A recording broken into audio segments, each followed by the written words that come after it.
Hi friends, welcome to this collection in the reading section. I am Sneha Jariwala, Director at IntStu Aspirations Pvt Ltd. I have been teaching for the past 18 years to IELTS, TOEFL, GRE, GMAT and SAT students.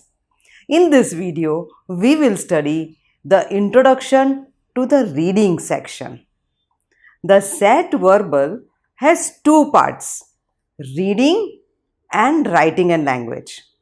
All the questions in the reading and writing and language sections are multiple choice questions. The first part of the SAT test is the reading section. You have 65 minutes to answer 52 questions that are divided across 5 passages.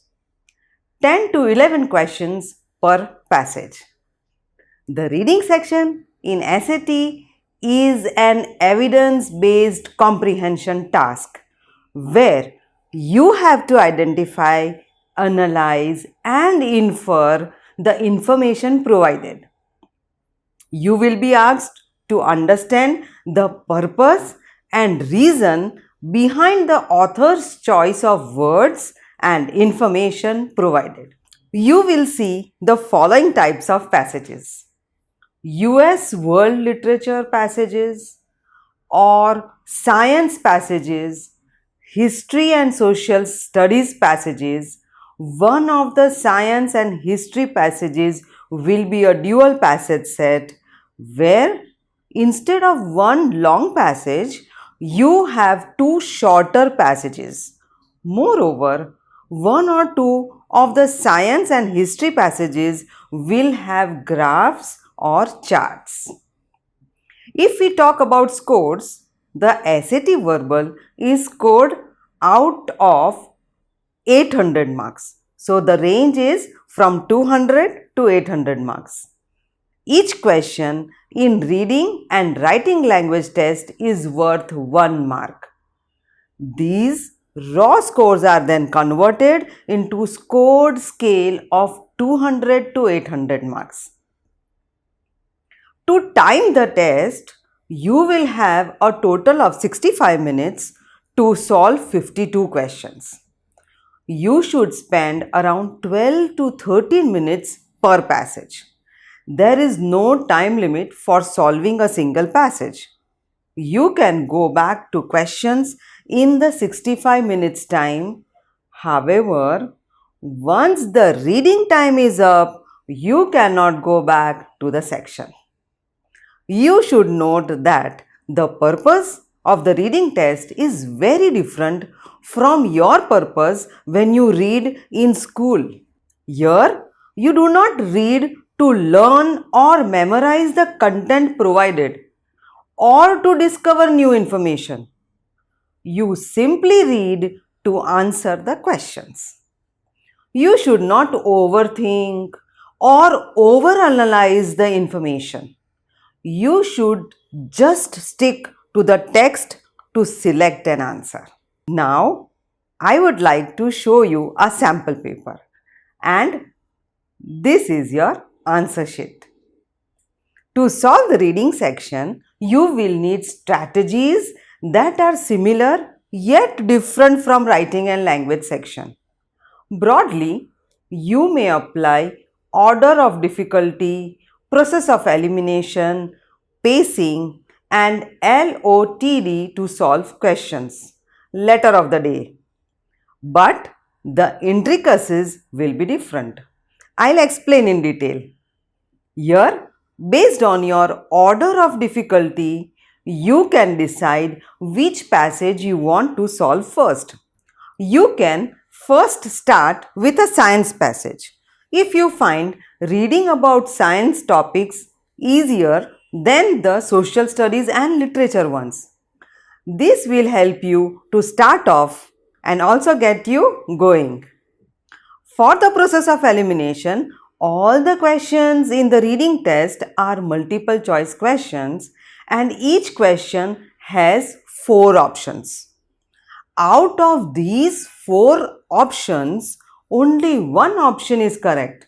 Hence, instead of finding one correct answer where three are wrong ones, you should focus on finding the wrong answers and then eliminate them one by one.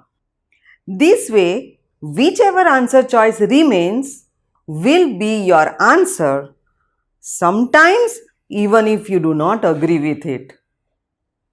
For pacing, you have 65 minutes to solve 52 questions, which might seem enough. However, when you actually solve all 5 passages, some of them may take up a lot of your time. Therefore, you should not only focus on quickly finishing all the questions, but also on accuracy. Focus more on answering the questions that you know you will get right rather than wasting your time in the ones that may turn out wrong. Invest your time on questions which you are good at and letter of the day in the ones that will just waste your time. Still, to explain LOTD in detail, when you leave the most difficult passage to solve at last, you may not get time to attempt all the questions. Therefore, for all the questions that you do not get time to look at, you can select a letter of the day. This means instead of randomly selecting answers for such questions, you select one letter out of A, B, C and D and select that letter in all of the questions that you do not get time to attempt. However, there is a difference between guessing and LOTD. Guessing is when you are confused between 2 or 3 options and you simply guess the answer, which means that you invest your time in that question. On the other hand, LOTD is when you do not even look at the options and have to fill in the answers. These were the strategies for the reading section. So keep them in mind and feel free to bring in your personalized ones. Now, let's talk about planning the order. The passage in the SAT reading test are not created equal. Based on your order of difficulty and preference, you can do them in different order than in which they are presented. Make a quick decision about the type of passage you want to solve first. Keep the most difficult passage to solve at last. The first is topic of the passage.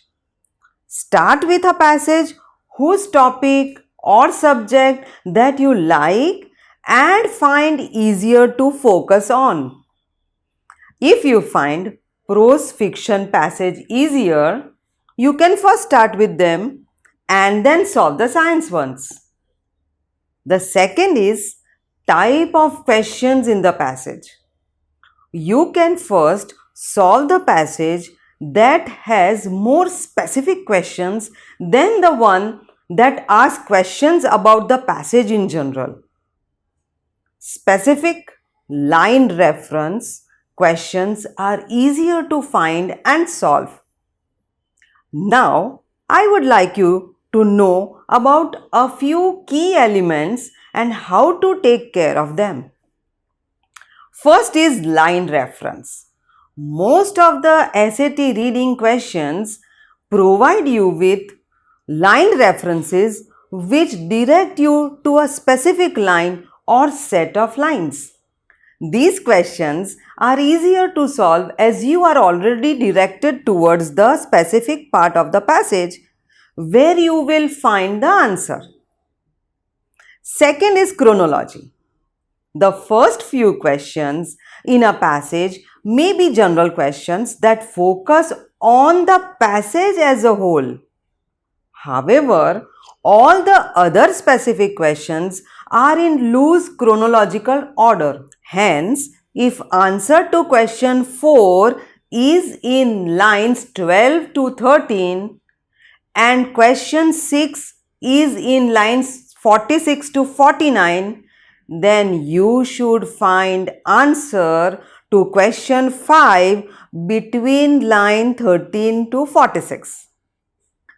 Take advantage of this chronological order to find the answers quickly. The third is lead words. Lead words are the words that are easier to find in the passage as they are not mentioned throughout the passage. These words are either in italics, capital or in quotes. If you are working with a question without a line reference, look for a lead word in the passage. To select the best answer, you may follow what I explained in the introductory video, depending on how easy or hard a set of option is. Now, let me share general guidelines on the reading section. First, no penalty for wrong answers. So, do not leave any question unanswered. Second, you can simply guess if you do not understand the question.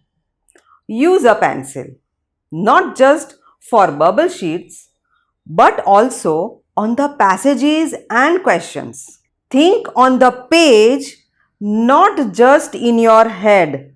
Third, underline and circle key information as you read. If you miss out one word, you may miss the entire point of what's being implied. Fourth, always stick on the text. Only select the answer choices that are supported by the text. Fifth, if you get stuck, reread the question. However, do not waste time on one question. Use your LOTD and move on. Only in the final test, not while you practice. Sixth, use the basic approach which we will study in the next video. You will come across two types of questions. First is general question. General question asks about the passage as a whole or the overall conclusion or inference. Usually, these questions are the first, second, third questions of the passage. They ask about overall organization, general flow of the information through the passage or primary purpose, overall message, tone of the passage and so on. The second type is, these are the questions that have line references or lead words. These are easier to solve as you are directed to a specific part of the passage. These questions can be found and solved easily. They can be of various types: explicit, implicit, and graphs. You should solve the general questions at last after solving all the direct questions. This is because when you go through all the direct questions, you read almost each part of the passage. Therefore, when you approach the general questions, you are already aware of the context of the passage. This was all for introduction to reading section. I will see you in the next video where we will understand the basic approach in detail. Until then, keep practicing and thank you.